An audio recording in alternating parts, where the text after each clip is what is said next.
much, sir.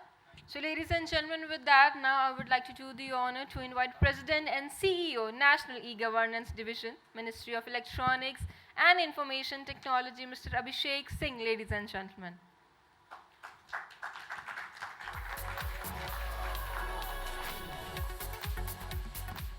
Thank you, and it's indeed an honor and privilege to be amongst such a distinguished set of panelists speaking on the vision for Digital Bharat. And of course, after hearing my colleague Amod, who has been doing stellar work in not only Aadhaar but in many other assignments in the state of Uttar Pradesh and in other postings that he has had, or Ajitab or General Khandare, there's not much to add, and we are there to hear from other panelists also. But I was just wondering when I was sitting down before the session started listening to Ajitab, that we are talking about vision for Digital Bharat. And normally we refer to the initiatives that we have done as the Digital India, like all these initiatives that we implemented are part of Digital India. So I was just wondering what is Digital Bharat and what is Digital India? So while in Digital India we talk of the 70 million Aadhaar authentications that Amod spoke about, or the more than 40 crore, almost 40 crore daily UPI transactions that happen in India, or the DigiLocker, which has grown from almost 30 million, 3 crore users in pandemic around 2020 to almost 18 crore, 180 million users, almost a six-fold growth in that, and we are adding almost 500,000 users. And those of you who have traveled recently and have experienced DigiYatra would realize what magic it creates. In fact, most of us, I don't know how many in the audience, but most of us stopped carrying wallets in India. Why? Because all my ID documents are on DigiLocker, all my payments is on my UPI. So we don't need to carry a wallet, we don't need to carry credit cards and all. So that's the transformation that has happened. Aadhaar enabling faceless governance, UPI ensuring cashless governance, DigiLocker ensuring paperless governance. And the way different ecosystem databases are being linked, it's really transformed governance. So this is all like, and I can go on talking about the Digital India projects, whether it's the Umang mobile app with more than 2,000 services, the CoWIN platform that was built up for vaccinating more than 2.2 billion doses were given through that CoWIN platform. And I always wonder that if we didn't have a digital platform like CoWIN, how would we have vaccinated more than 1 billion people? Most of us would not remember which medicine I took last week, even if a doctor has prescribed that. Whether I took azithromycin or whether I took Ciplox or whatever medicines. The doctors give, we take it, we forget. So vaccinating 1 billion people, remembering which dose we got, remembering what is the interval, whether it's 28 days or 84 days, when I have to take the second dose and whether I have to take a Covaxin or a Covishield, it would have been crazy, it would have been nightmarish for 1 billion people to remember and track and ensure to do that. This platform not only ensured managing the logistics of vaccine supply chain, but also ensuring that each and every Indian citizen got a digitally verifiable credential, wherein I could prove that I have been vaccinated. I could also verify whether the delivery boy from Amazon or Zomato or Swiggy is coming to deliver food to me, he is vaccinated or not. So this open API based COVID vaccination system ensured that. And then there are PM Gati Shakti and numerous projects in the field of agriculture, e-NAM, all those things are Digital India initiatives. So if all these are Digital India, what is Digital Bharat? Is there a difference between Digital India and Digital Bharat? Then the thought comes to be that like today we take pride that 900 million people in India are connected to the internet, they are accessing services, whether it's Aadhaar or UPI, they are accessing services in multiple portals, multiple apps which are there. But when we say that 900 million people are connected, we also realize that 500 million people are not connected. What will it take to connect the last 500 million people to the e-services? It will require, number one, we are a diverse country, we have 22 official languages. It will require having services in all Indian languages.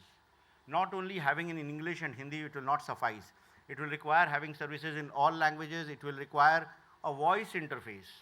Many people struggle to go to a URL or to download an app, or even if I have downloaded an app or logged on to a portal, then there are CAPTCHAs. And these days there are CAPTCHAs in which we struggle to distinguish between a giraffe and a horse and a traffic signal and a car and a bus.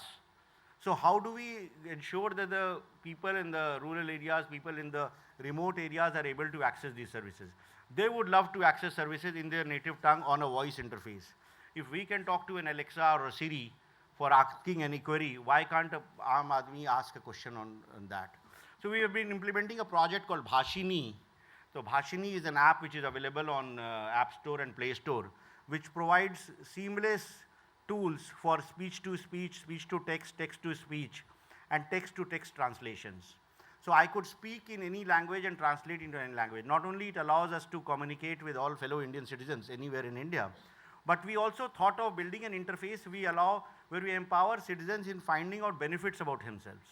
For example, we have a project called My Scheme, wherein you go, myscheme.gov.in, wherein you go and discover schemes. Because very often when we implement programs for various beneficiaries, the intended beneficiaries do not even know that there is a scheme that exists for them. So what we do, we did that in My Scheme, that you go there, you say that I am from Bihar, I am so and so, I am a student or I am a farmer or I am a small businessman, what can the government do for me? And then this gives you a list of schemes from multiple government departments which you can access and explore. And then you can choose to apply for them, you can choose to track them, whatever you want. So that My Scheme APIs, we integrated with the Bhashini APIs, and then we tried a pilot with the WhatsApp APIs, and we felt that can we offer this service on WhatsApp? And then we thought that can we kind of leverage generative AI, the open AI, the chat GPT that everybody is talking about and using it, and offer a solution wherein people could give a voice note that I am so and so, and are there any government schemes that I can get from them? And to get a voice response back. And it worked beautifully, and in fact, Satya Nadella has been talking about it at various forums. And I don't know if connectivity is there, and if time is there, I'll quickly see if a demo can be given. So like this is a WhatsApp interface on which I go and I can ask a question with voice. Suppose I say that मैं किसान हूँ, मैं उत्तर प्रदेश में रहता हूँ, मुझे मेरी मासिक आय लगभग 10,000 रुपये है, मुझे सरकार से कुछ मिल सकता है क्या? So I just gave a query saying that I am a farmer and I live in UP, and are there any schemes that the government can give for me?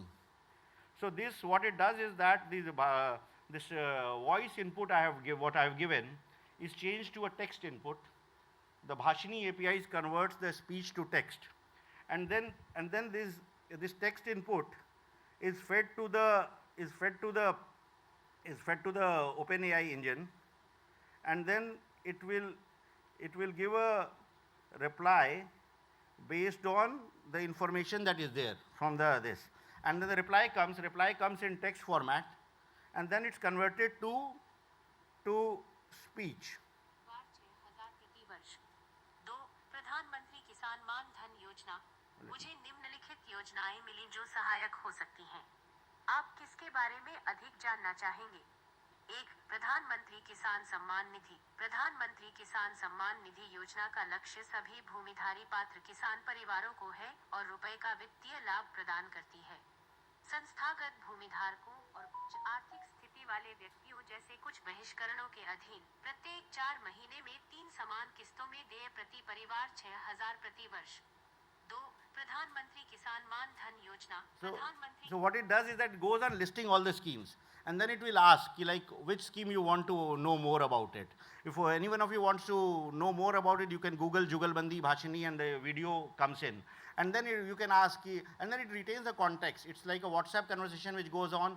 It will retain the context. You can ask what documents I will require. Then it will say you require Aadhaar card, land records here. Then where to go? It will say that you can go to a common service center or you can go and apply there.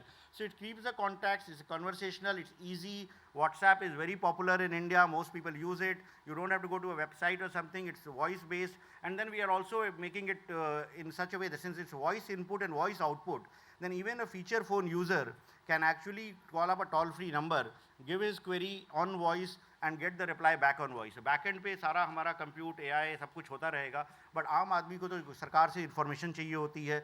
For him, a 2,000 rupees phone should be enough. A toll-free number should be enough. He should be able to ask for prices in the mandi. He should be able to ask for where I can get a blood bank, how do I get a driving license, how do I get a birth certificate, how do I apply for a passport. All this information can be offered, and that is what will really, really empower the last 500 million people. And maybe if we are able to do that, we will be able to ensure that digital Bharat and digital India are in sync and everyone in India is empowered. Thank you.